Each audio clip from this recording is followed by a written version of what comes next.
अभयं सत्त्वसंशुद्धि ज्ञान योग व्यवस्थितिः दानं दमः च यज्ञ च स्वाध्यायः तपः जवम्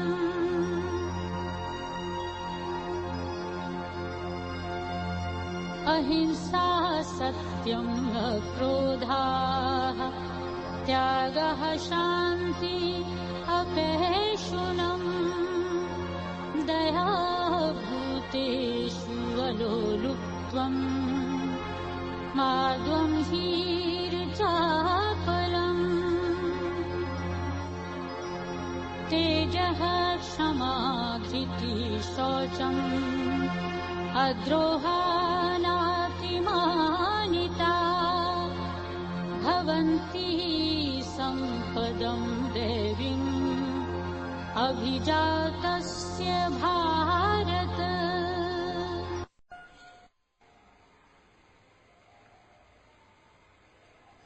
श्रीमद् भगवद गीता 16वां अध्याय दैव एवं आसुर प्रकृति का वर्णन। श्लोक 1, 2 और 3। श्री भगवान ने कहा, हे भारत, अभयता, चित्त की प्रसन्नता, ज्ञान के उपाय में निष्ठा, दान, बाह्य इंद्रियों का संयम, यज्ञ, स्वाध्याय, तप, सरलता, अहिंसा, सत्यवादिता, क्रोध शून्यता, स्त्री पुत्र आदि में ममता का त्याग, शांति, परनिंदा शून्यता, दया, लोभ शून्यता, मृदुता, लज्जा, अचपलता, तेज, क्षमा, धैर्य, बाह्य और अंदर की शुद्धि, द्रोह शून्यता, अभिमान शून्यता, ये सब गुण दैवी संपत्ति के साथ उत्पन्न व्यक्ति में प्रकट होते हैं, अर्थात शुभ क्षण में जन्म होने पर ये सब प्राप्त होते हैं।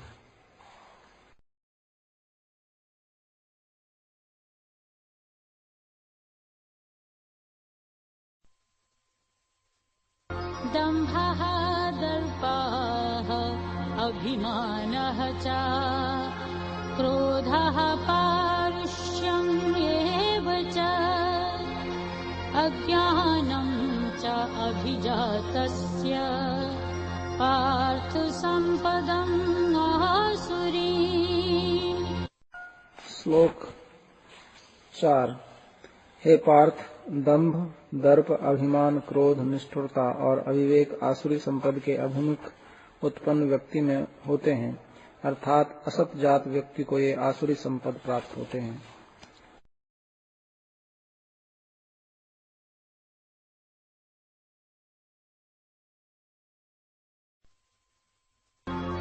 देवी संपदा विमोक्षाय निबन्धाय सुरीमता मा शुचः संपदं देवी अभिजाताः सि पाण्डवा। श्लोक 5। दैवी संपद को मोक्ष का कारण तथा आसुरी संपद को बंधन का कारण कहा जाता है। हे पांडव, तुम शोक मत करो, क्योंकि तुम दैवी संपद को लक्ष्य कर उत्पन्न हुए हो।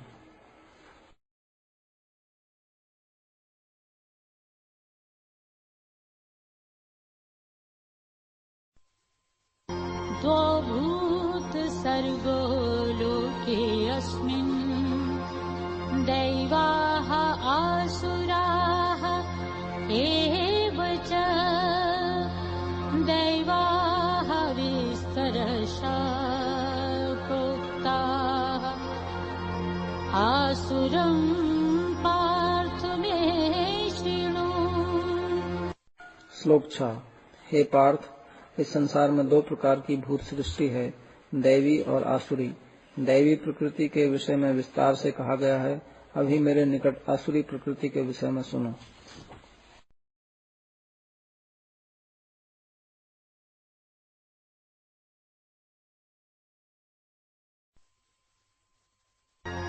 प्रवृत्तिं च निवृत्तिं च जनाः न विदुः आसुराः न शौचं नापि चाचाराः न सत्यं तेषु विद्यते।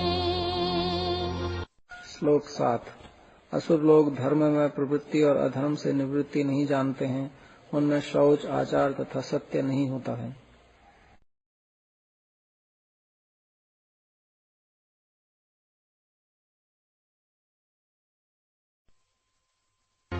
असत्यम् अप्रतिष्ठम् ते जगताहु अनीश्वरम् अपरस्पर सम्भूतम् किम् अन्यथा कामहेतुकम्।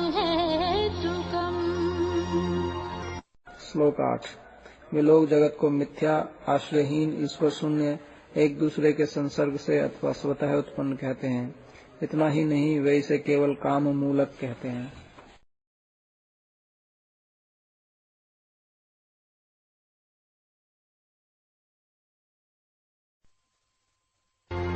एतां दृष्टिम् अवष्टभ्य नष्टात्मानः अल्पबुद्धयाः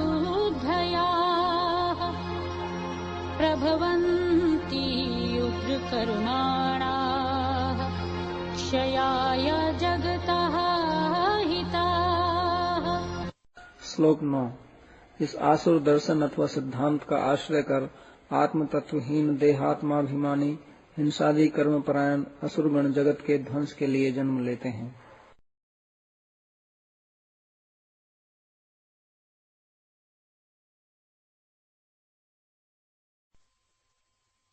कामम् आश्रित्य दुष्पूरम् दम्भमान मदान्विताः मोहात् गृहीत्वा असुदुत्राः प्रवर्तन्ते अशुचिव्रताः। श्लोक 10। वे लोग कभी न पूर्ण होने वाली वासनाओं का आश्रय कर दंभ, मान और मद युक्त होकर, मोहवश असत विषयों में आग्रह युक्त होकर तथा भ्रष्ट आचरणों को लेकर क्षुद्र देवताओं की आराधना में प्रवृत्त होते हैं।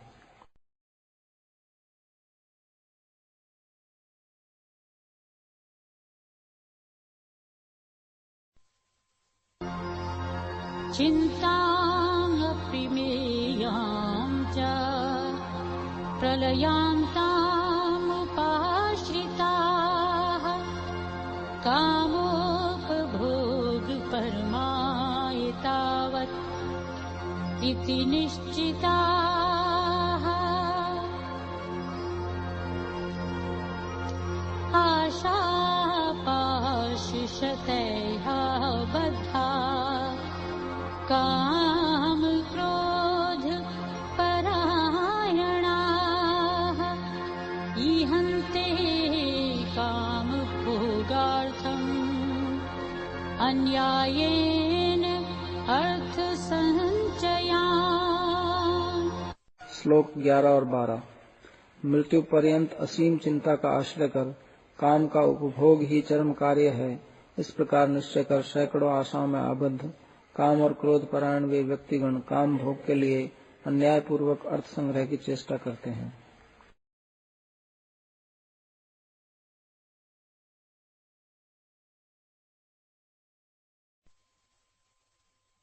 इदम् अद्य मया लब्धम् इमं प्रापस्ये मनोरथम् इदम् अस्तीदम् अपि मे भविष्यति पुनः धनम् असौ मया हताः शत्रुः हनिष्ये च अपरानपि ईश्वरः अहम् भोगी सिद्धाहम् बलवान् सुखी आड्यः अभिजनवानस्मि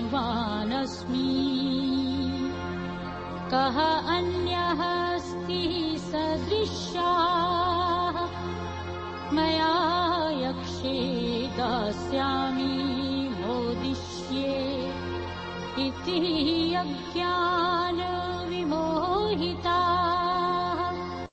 श्लोक 13, 14 और 15। वे ऐसा सोचते हैं, आज मैंने यह प्राप्त किया, यह मनोरथ पूर्ण करूंगा, यह मेरा है, पुनः यह धन भी मेरा होगा। मेरे द्वारा ये शत्रुगण मारे गए हैं और अन्यों को भी मारूंगा। मैं ईश्वर, भोक्ता, सिद्ध, बलवान और सुखी हूँ। मैं धनी और कुलीन हूँ, मेरे समान और कौन है।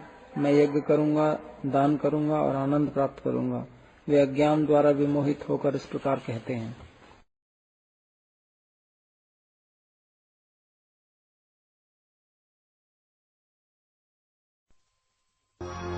अनेक चित्त विभ्रान्ताः मोहजाल समावृत्ताः प्रसक्ताः कामभोगेषु पतन्ति नरकेषु।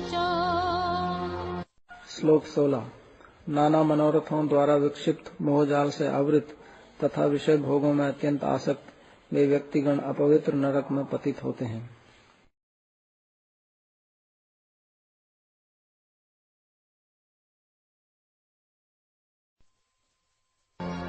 आत्मसम्भाविताः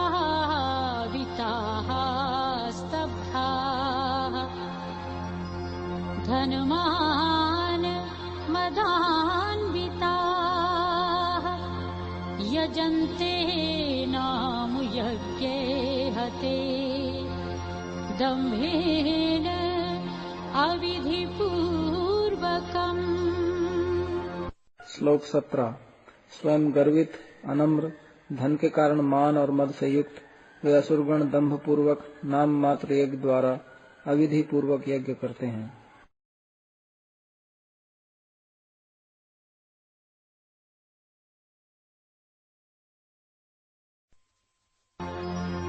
अहंकारं बलं दर्पं कामं क्रोधं च संश्रिताः मामातं परदेहेषु प्रद्विष्यन्ताः अभयसूयकाः। श्लोक 18। वे अहंकार, बल, दर्प, काम और क्रोध का आश्रय कर परमात्मा परायण साधुओं के देह में अवस्थित मुझसे द्वेष कर साधुओं के गुणों में दोषों का आरोप करते हैं।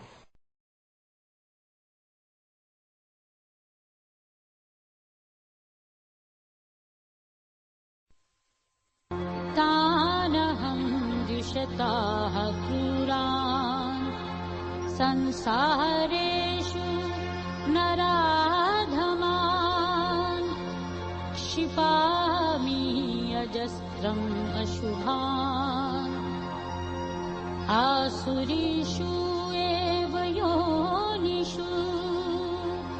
श्लोक 19।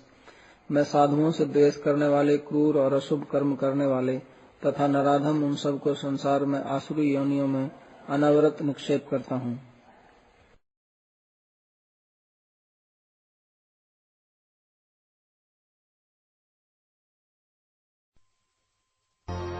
आसुरी योनिम् आपन्नाः मूढाः जन्मनि जन्मनि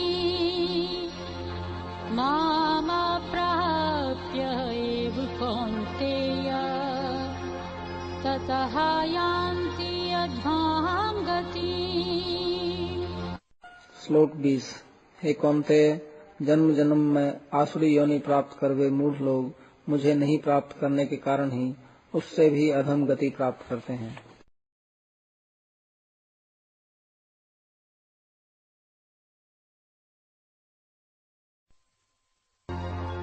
त्रिविधं नरकस्य इदं द्वारं नाशनम् आत्मनाः कामः क्रोधः तथा लोभः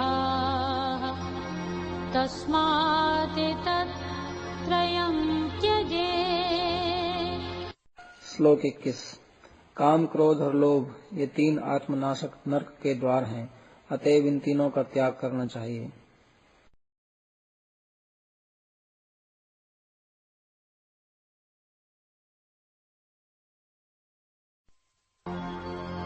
एतेहा विमुक्ताः कौन्तेय तमोद्वारे त्रिभिः नराः आचरति आत्मनः श्रेयः ततः याति परां गतिम्। श्लोक 22। हे कौन्तेय, इन 3 नरक के द्वारों से मुक्त व्यक्ति आत्म कल्याण का आचरण करते हैं, जिससे वे श्रेष्ठ गति प्राप्त करते हैं।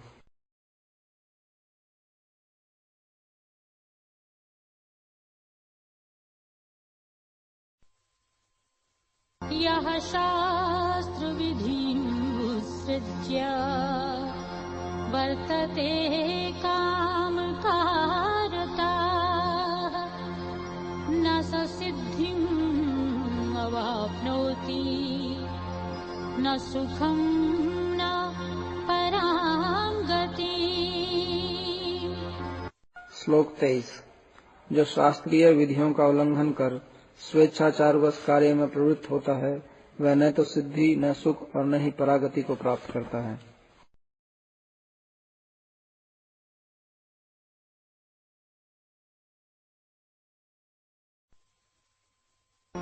तस्मात् शास्त्रं प्रमाणं ते कार्यकार्य व्यवस्थितो ज्ञात्वा शास्त्रविधानोक्तं कर्म कर्तुम् इह अर्हसि।